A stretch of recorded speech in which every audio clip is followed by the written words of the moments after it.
Oh. Oh, you're talking about the black culture. Jesus. Like, what the fuck are you talking about, Monkey? That's Kazooie. Okay, so... had a little mishap last time. But I mean, the console shut off because we took a break. And I forgot to move the controller. I got hungry. Yeah, and Alex got hungry, and I didn't want to eat on microphones. Yeah, so... So I respect the world. We're not terrible people. We just don't want to pay $5.99 for Cinemax. You finished the Clanker puzzle? I did. Yeah, we're on our way to Clanker. That's where we're going next. So last time we finished up the treasure trove cove, and so now we're on our way to Clanker's Cavern after we wandered around, finished the bubble gloop portrait and Clanker's. So this is where we're going now. Oh jeez. Water level. Oh god. Everyone's favorite, like, Nintendo franchise staple. Oh yeah. Oh no, my favorite is the worms. In case you didn't know. The worms? Yeah. Now remember the worms? You mean the worms we're about to run into? Yeah. I guess that is kind of a Nintendo thing, huh? Yeah. Well, I don't know if it's a Nintendo thing, but it's... They're in Mario games. Are they? They're not exactly the same, but yeah. The eels in Mario 64 and Mario Odyssey. Oh, yeah, I guess so, yeah. And I'm sure if we thought hard and Majora's Mask. That, though, that's disturbing. That I remember playing as a kid, walking into this room and then having that happen and be like, nope, don't want to play this level, and just walking out. Oh man, that's nothing. Yeah, they ain't got shit on Clanker. I mean, Snacker. Snacker? Oh yeah, no, but... Also Clanker, actually. Clanker is terrifying, especially the way they present him to you. Like 7 or 8-year-old me or whatever. Oh man, I did not want to do this level. We had the bare minimum puzzle pieces we could to move on to the next level and dipped. Yep, I think I just punched him. Yep, I did. It took a long time for us to get to the point where we were able to do it. To even find the Wonder Wing. Oh yeah, because you have to like literally just get inside him and get inside the animals. God damn it! I get inside the animal. I regularly quote the DVD extra features from Freddy Got Fingered, and no one knows. Because I'm the only one that watched them besides Tony. Yep, I understand. So this is, okay, by the way, this. He starts talking to you. Yeah. And you're like, I don't like this. But then, you know, as a child, you're not really reading it or paying attention. And then... You're also too busy being terrified by the giant mouth shaking God, at you. That. Like, if I, as a child, could comprehend that he wasn't evil, I think I would have been able to do this level a lot easier, but... He's creepy looking, and then he's got fleshy bits too, so it's like equally disturbing. There's just too many. I mean, it's supposed to be sad, but it's just terrifying when you're 7. Yeah, it's like Edward Scissorhands for like a 5-year-old. It just it doesn't sit well. Or I guess Sweetie Todd. Would Sweetie Todd be a better example? No. Oh. Edward Scissorhands is perfect. Okay, good. I mean, it might be a little old because you know. There you go. Oh, there I found it. This is the one I forgot about, by the way. The one that I forgot about last time that I remembered always. Oh, we're down to 3 lives now? Wow, it doesn't save our lives? No, it does not. Yes, that's why we can only have 9. Yeah. The good news, though, in the Xbox version is they updated it so that it saves your notes. So. Oh, like if you go to an old level that you've already been to? Yeah, it saves all your notes, because you remember... Yeah, and in 64, if you... left with missing 1, you had to collect all the 99 you already collected. Yep, which is some bullshit in my opinion. No. Glad they changed that. Really glad they changed that. I mean, you want to take all the fun out of a game. I mean, we're gonna get them all anyways, so I don't see what the big problem is at this point. I mean, I don't think we're gonna have to revisit a level ever, are we? Is there ever a time you have to come back with a new power? I don't remember. I think we can just win. I think there's one that you need the racing shoes for, but I can't remember. Like, I think it's the desert and Everfrost Peak. Like, they each have something the other one needs, so you either sacrifice going to one to go back to the other or something like that. Which one has the shoes? The shoes are in... the desert. Gobi Desert. Yeah. I also don't like how, like, the music is really, like, Scary. Yeah, when you're down here, you're like, but why? This isn't supposed to be terrifying. Why is it? Hi, I'm Gloop. Grab my bubbles if you're low on air. That is how Gloop talks. Yeah, I know. That's why I did that. No, you're not allowed to yawn yet, Alex. Okay, we're only 5 episodes in. What time is it though? It's 10:30. Whoa! Oh. 10. That's so late. Oh yeah, I forget you're an old person. I'm old. What? Drop it! Drop it! I need another one.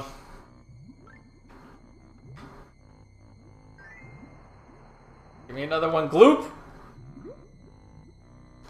Had a big day. Hey, if I knew the rest of that song, I would sing it. I know it starts with Bad Day, but... I should have. I had a thought. I was getting snacks and I was like, 99 cents for cold brew coffee. That could have been a good idea. I Well, didn't want to be up all night. I mean, but what do you have to do tomorrow?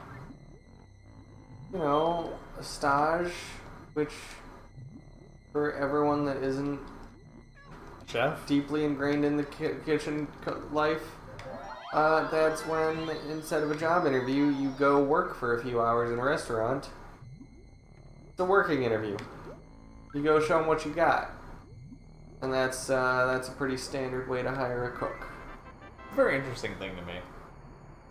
Like, Yeah? like I can't just like go to a company and be like, hey, I'm gonna program for you today. Yeah.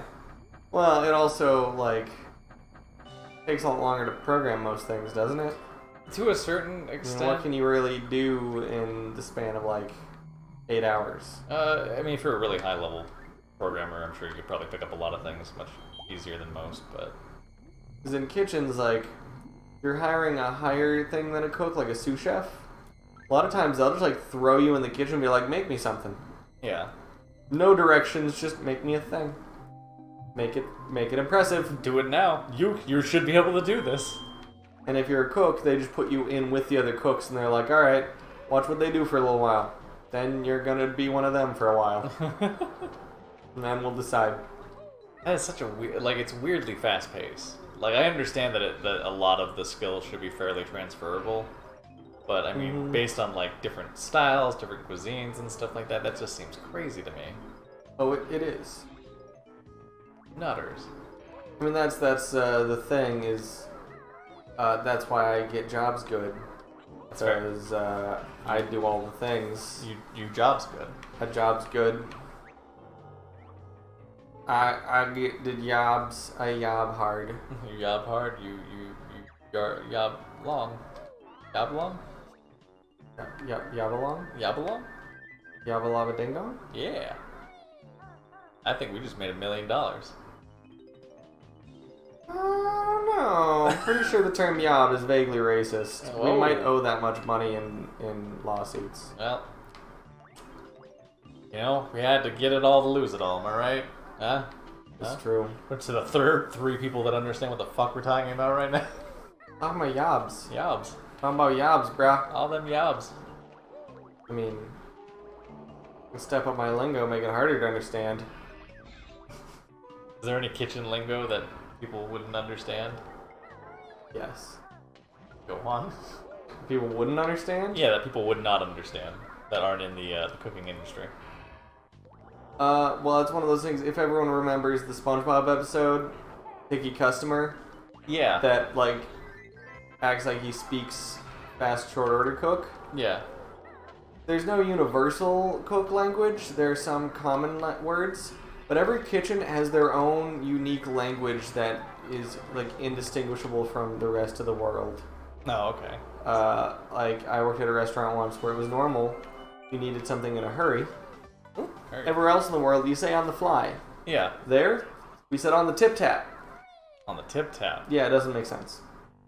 We had an entire, like, linguistic system in that kitchen Oh, that geez. made no sense. It was borderline indecipherable. And we would say full sentences to each other that the other person, if you asked them to translate it word for word, they couldn't, but they knew what to do. They got the gist. It was kind of like magic. Huh. it was weird. That's everywhere. They all just kind of make up their own that it works for them. Yeah. That's fair. I mean, I think we do that a lot. Maybe it's probably not as diverse in like a programming field, but there are definitely things that we refer to as different. What's the word I'm looking for? Like different language like things than what other people would do, at least as far as like how we handle day-to-day activities or. We also deal with stuff in kitchens from like a multiple, like so many different actual languages. And so that makes it hard because no matter what restaurant you're in, especially if like, let's just use the country we're in as an example, we're in America, but most people aren't working in American restaurants. And even if you are, you're making a lot of world cuisine if you're in a new American restaurant. Yeah. So every dish is a different language. Or you're working in a French restaurant. I thought I was about to hand it to you, and then I realized I haven't grabbed it yet. I was about to grab it from you. That's rule, though. We gotta do it. If I had grabbed it, you know I would have gotten the jigsaw and handed it right back. Yeah, you would have.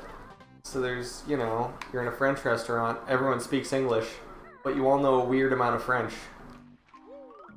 Like, I worked at an Asian restaurant, and I mean, like, I'm not saying that because it was all of the places. Yeah. We made food from everywhere. It was really rad. It wasn't just like a Chinese restaurant, it was like a multi-Asian cuisine kind of thing. Also Portuguese. Oh, interesting. Oh, that was the shirt you were wearing. Yeah. Oh, okay. We wear this stuff constantly. They have really good shirts. Oh, what a dick. Come on. Come on, Jinjo. Come on, Jinjo. I can't. Oh, no, those are your feet. No. Nope, you somehow went over him. I'm gonna drown. As long as you drown, get the Jinjo first. That's all I ask. That's all I needed. So like the language in that kitchen got interesting. Like one of our in the kitchen, you also usually have a dude. You play Overcooked. Start doing this. You have an expo, short for expediter. They just call out everything that needs to happen, and basically mediate between all of the cooks. You need someone doing that. They're just watching the tickets in the top left corner of the screen. In real life, they're just in front of them. And yeah, it's so that guy generally finds a lot of. That's where a lot of the weird lingo comes from. That guy doesn't have time to say the full name of everything. Yeah. No. Well, time to go back in. I think I'm making that way. And so we had one dish that was based off of a Chinese dish. And how do you make the thing happen? The thing happened? I think it already happened. But the way we called that dish sounded like a designer ad-lib. How so? Well, it was called kara. Kara? Yeah, which is short for sakarat. Okay. Which refers to the crunchy bits of rice.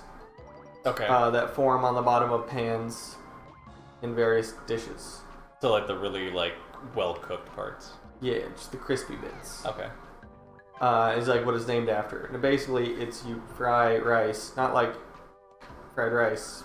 You fry rice. Yeah. Deep fry rice. Oh, okay. Kind of like not, Rice not Krispie in a pan, treat, but crunchy. actually in like oil. Yeah. Okay.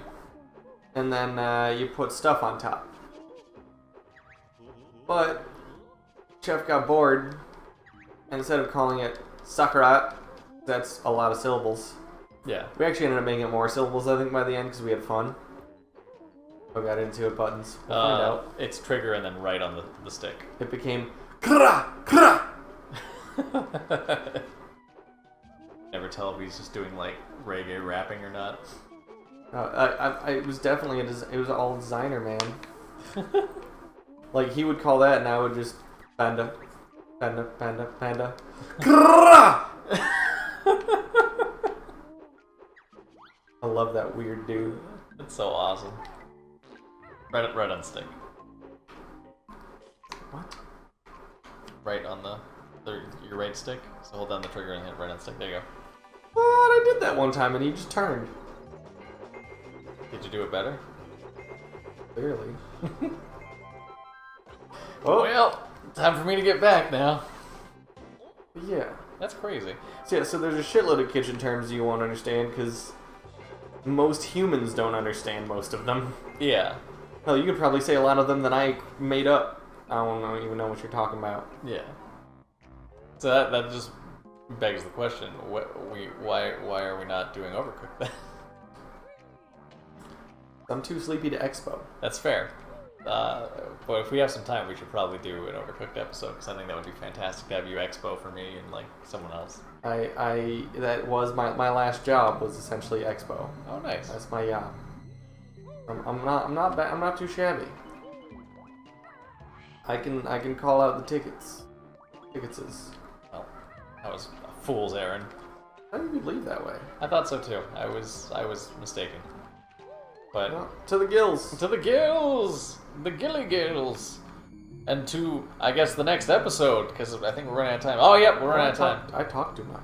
Hey, man, you're a good talker. You have some interesting things to say. I appreciate it. Yeah, I could be a worse talker. I mean, I could be a better talker too. do you want to be a better talker next episode? Yeah. I don't In know. the future. The future. Ho! Oh!